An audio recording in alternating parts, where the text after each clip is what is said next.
हाय दोस्तों, मैं संदीप कुमार आपका तहे दिल से स्वागत करता हूं अपने चैनल पर। आज मैं एसएससी के लिए जो महत्वपूर्ण पंचवर्षीय योजना के लिए सवाल पूछे जा रहे हैं, मैं आपको पंचवर्षीय योजना पढ़ाने वाला हूं। पहली पंचवर्षीय योजना जो 1951 से 1956 तक जब भारत की प्रथम पंचवर्षीय योजना 1 अप्रैल 1951 को प्रारंभ हुई और पहली पंचवर्षीय योजना में हैरत-डॉवर मॉडल पर आधारित है। और इस योजना का मुख्य उद्देश्य अर्थव्यवस्था का संतुलित विकास था। इस योजना में कृषि को प्राथमिकता दी गई और इस योजना के दौरान कई बड़ी सिंचाई परियोजना शुरू की गई, जैसे भाखड़ा नागल दामोदर घाटी व्यास नदी परियोजना आदि। अब ये द्वितीय पंचवर्षीय योजना 1956 से 1961 तक चली। इस योजना में पीसी महालनोबिस मॉडल पर आधारित है। इसका उद्देश्य पब्लिक सेक्टर पर औद्योगिक क्षेत्र का विकास था, जैसे कि भिलाई कारखाना जो रूस के सहयोग से छत्तीसगढ़ में सहयोग इसका स्थापना परियोजना में की गई, ये आदि सभी। और तीसरी पंचवर्षीय योजना जो कि 1961 से 1966 तक, इसी पंचवर्षीय योजना का मुख्य उद्देश्य आत्मघोषित विकास था। भारत चीन युद्ध 1962, भारत पाकिस्तान युद्ध 1965 तथा भीषण सूखा के कारण यह परियोजना अपने लक्ष्य को प्राप्त नहीं कर सकी। इस योजना में बोकारो इस्पात संयंत्र की स्थापना हुई और Unit Trust of India 1964, Industrial Development Bank of India (IDB) 1964, भारतीय खाद्य निगम FCI 1965, कृषि कीमत आयोग APC की स्थापना हुई। इस योजना में कृषि व उद्यान दोनों को प्राथमिकता दी गई। योजना अवकाश 1966-1970, इस दौरान तीसरी पंचवर्षीय योजना की चलाई गई। योजना तीन पाकिस्तान के साथ युद्ध होने के कारण चौथी पंचवर्षीय योजना शुरू करने की निर्णय लिया गया। इस दौरान हरित क्रांति शुरुआत हो गई और 1966 में चौथी पंचवर्षीय योजना 1969 से 1974 तक। इस योजना को गाडगील योजना के नाम से भी जाना जाता है। इस योजना में समाजवादी समाज की स्थापना पर विशेष जोर दिया गया।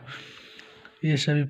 और फिर 1905 पंचवर्षीय योजना 1974 और 1968। इस योजना का मुख्य उद्देश्य गरीबी उन्मूलन तथा आत्मनिर्भरता की प्राप्ति थी। इसमें सर्वोच्च प्राथमिकता कृषि को दी गई और तत्पश्चात उद्योग व खनिज को बढ़ाया गया।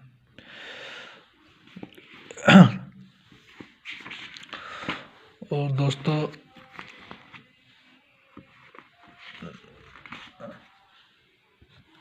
छठी पंचवर्षीय योजना शुरू हो जाती है 1980 से 1985 तक चलती है।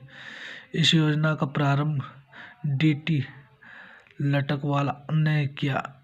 रोलिंग प्लान 1978-79 में, जो अपने जनता पार्टी द्वारा बनाई गई थी, को समाप्त करने की किया गया। नाबार्ड की स्थापना 1982 में छठी पंचवर्षीय योजना के दौरान की गई। इस पंचवर्षीय योजना में विद्युत उत्पादन में विशेष बल दिया गया। 6 बैंकों का राष्ट्रीयकरण 1980 में किया गया। 7वीं पंचवर्षीय योजना 1985 से 1990। 7वीं पंचवर्षीय योजना को तीव्र खाद्यान्न उत्पादन, रोजगार, सामान्य उत्पादन में वृद्धि पर बल दिया गया। इस योजना में आरंभ हुई प्रारंभिक कार्यक्रम में स्पीड पोस्ट व्यवस्था 1956, कॉर्पोरेटर की स्थापना 1956, सेबी की स्थापना 1988, जवाहर रोजगार योजना 1989, नेहरू रोजगार 1989 वर्ष।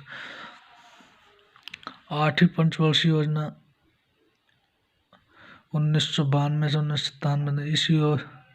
इस योजना की शुरुआत नई आर्थिक परियोजना हुई, आर्थिक सुधार की प्रक्रिया शुरू हो गई थी। इस योजना में मुख्य उद्देश्य का मानव संसाधन का विकास और भारत 1 जनवरी 1995 को विश्व व्यापार संगठन WTO का उद्देश्य सदस्य बना तथा 1993 में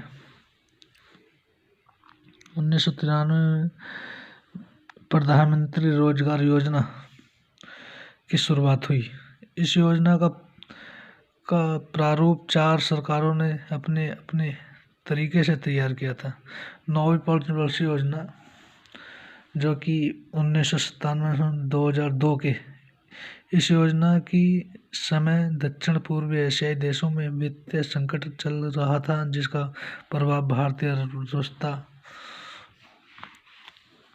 पर भी बड़ा। हालांकि इस समय तक अर्थव्यवस्था 1990 के वित्त संकट से बाहर निकल चुकी थी।